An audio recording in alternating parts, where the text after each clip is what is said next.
Poljubljena roka. Rakun Robi je stal na robu gozda in jokal.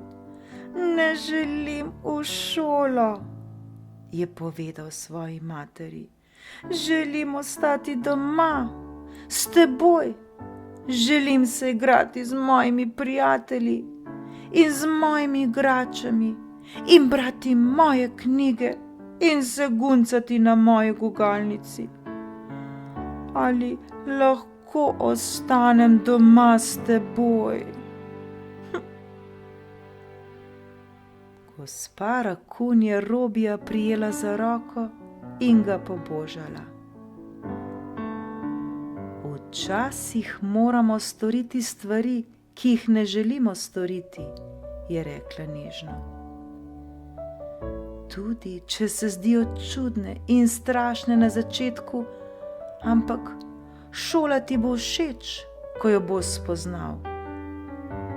Spoznal boš nove prijatelje in se igral z novimi igračami.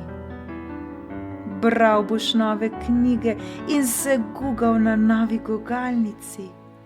Poleg tega, je dodala, poznam čudovito skrivnost, zaradi katere se ti bo dan v šoli zdel topel in prijeten, čisto tako kot doma.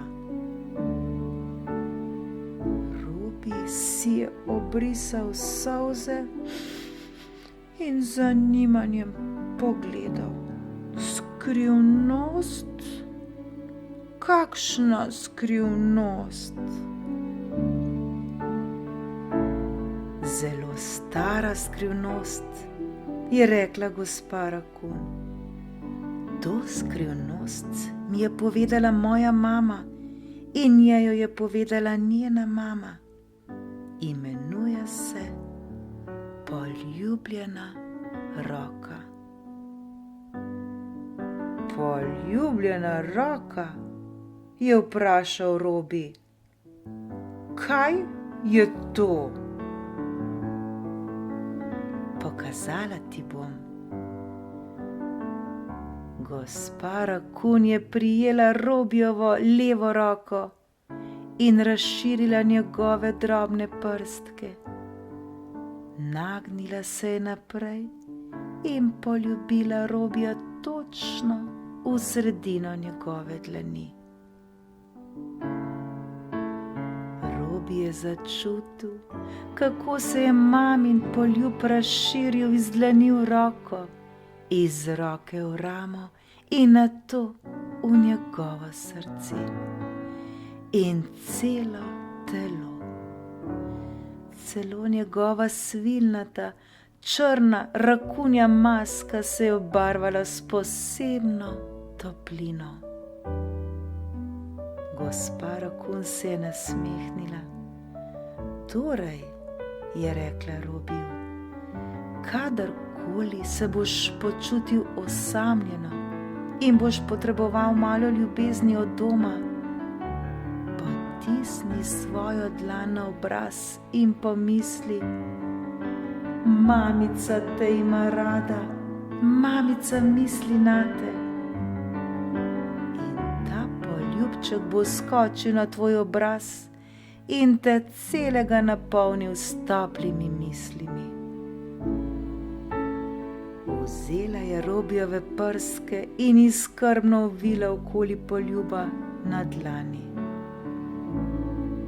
Pazi, da ga ne izgubiš, se je zasmejala in ga pomirila. Ne skrbi, tudi če boš odprl dlan, si umil roke ali počel karkoli drugega, obljubim, da se bo poljub obdržal. Robiju je bila všeč skrivnost poljubljene roke. Sedaj je vedel, da bo njegova mama hodila z njim kamorkoli bo šel, tudi v šolo. Tistega večera je Robi stal pred svojo šolo in izgledal zelo zamišljeno. nenadoma se obrnil k svoji materi in se nasmehnil. Daj mi roko, je rekel. Robi je vzel roko svoje mame v svojo roko in razgrnil njene velike domače prste.